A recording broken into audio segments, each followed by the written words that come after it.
शमूएल भविष्यवक्ता की दूसरी पुस्तक अध्याय 14। शमूएल भविष्यवक्ता की दूसरी पुस्तक अध्याय 14। सरूयाह का पुत्र योआब ताड़ गया था कि राजा का मन अबशालोम की ओर लगा है।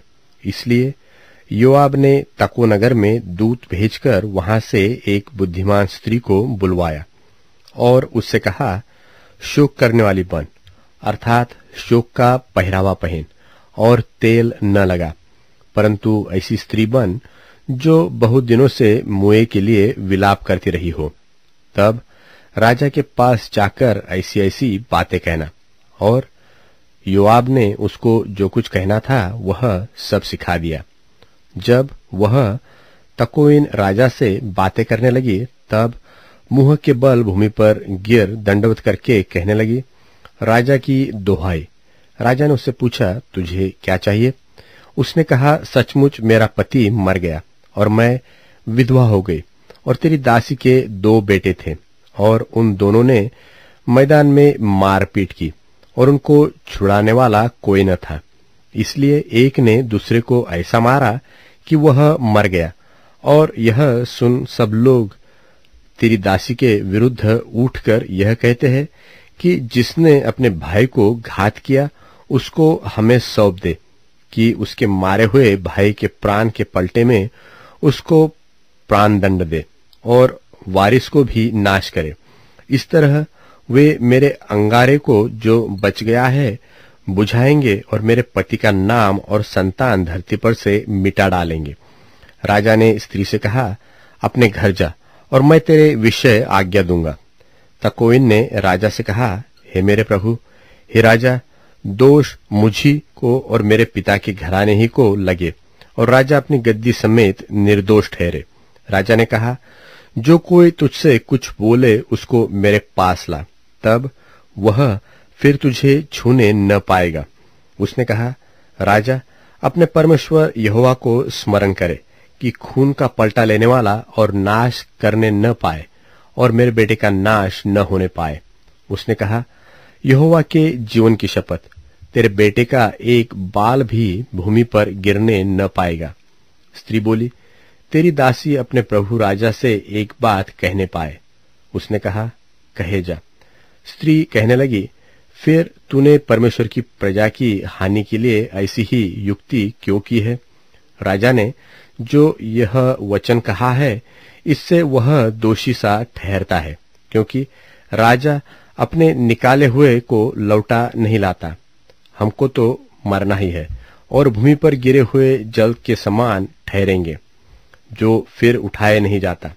तो भी परमेश्वर प्राण नहीं लेता, वरन ऐसी युक्ति करता है कि निकाला हुआ उसके पास से निकाला हुआ न रहे।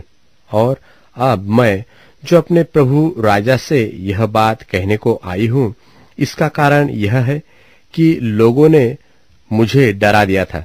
इसलिए तेरी दासी ने सोचा कि मैं राजा से बोलूंगी, कदाचित राजा अपनी दासी की विनती को पूरी करे।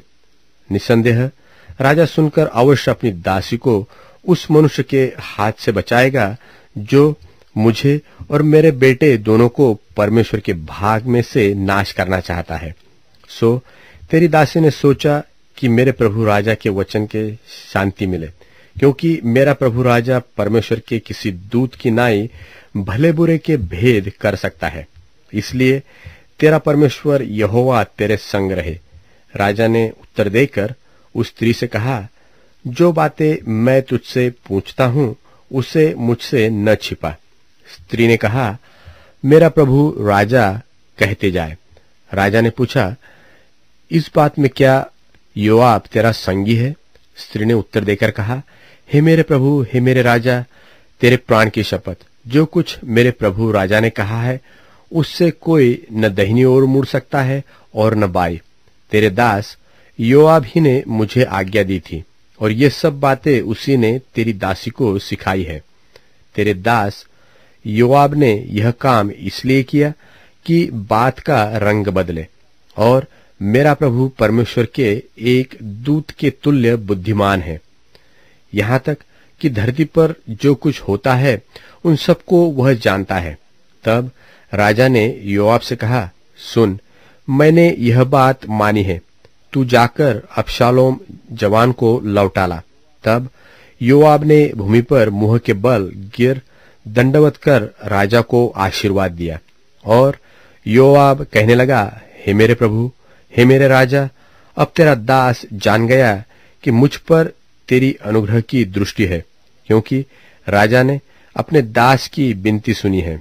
और योआब उठकर गशूर को गया और अबशालोम को यरूशलेम ले आया। तब राजा ने कहा, वह अपने घर जाकर रहे और मेरा दर्शन न पाए। तब अबशालोम अपने घर जा रहा और राजा का दर्शन न पाया। समस्त इस्राएल में सुंदरता के कारण बहुत प्रशंसा योग्य अबशालोम के तुल्य और कोई न था, वरन उसमें नख से सीक तक कुछ दोष न था। और वह वर्ष के अंत में अपना सिर मुंडवाता था। उसके बाल उसको भारी जान पड़ते थे, इस कारण वह उसे मुंडाता था। और जब जब वह उसे मुंडाता था, तब तब अपने सिर के बाल तौलकर राजा के तौल के अनुसार 200 शकेल भर पाता था। और अबशालोम के 3 बेटे और तामार नाम एक बेटी उत्पन्न हुई थी, और यह रूपवती स्त्री थी। और अबशालोम राजा का दर्शन बिना पाए यरूशलेम में 2 वर्ष रहा। तब अबशालोम ने योआब को बुलवा भेजा कि उसे राजा के पास भेजे, परंतु योआब ने उसके पास आने से इनकार किया। और उसने दूसरी बार बुलवा भेजा, परंतु तब भी उसने आने से इनकार किया। तब उसने अपने सेवकों से कहा, सुनो, योआब का एक खेत मेरी भूमि के निकट है और उसमें उसका जव खड़ा है, तुम जाकर उसमें आग लगाओ। और अबशालोम के सेवकों ने उस खेत में आग लगा दी। तब योआब उठा और अबशालोम के घर में उसके पास जाकर उससे पूछने लगा, तेरे सेवकों ने मेरे खेत में क्यों आग लगाई है? अबशालोम ने योआब से कहा, मैंने तो तेरे पास यह कहला भेजा था कि यहाँ आना कि मैं तुझे राजा के पास यह कहने को भेजूं कि मैं गशूर से क्यों आया।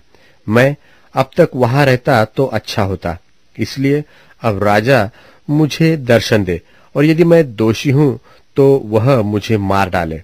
तो योआब ने राजा के पास जाकर उसको यह बात सुनाई, और राजा ने अबशालोम को बुलवाया, और वह उसके पास गया और उसके सन्मुख भूमि पर मुंह के बल गिर के दंडवत की, और राजा ने अबशालोम को चूमा।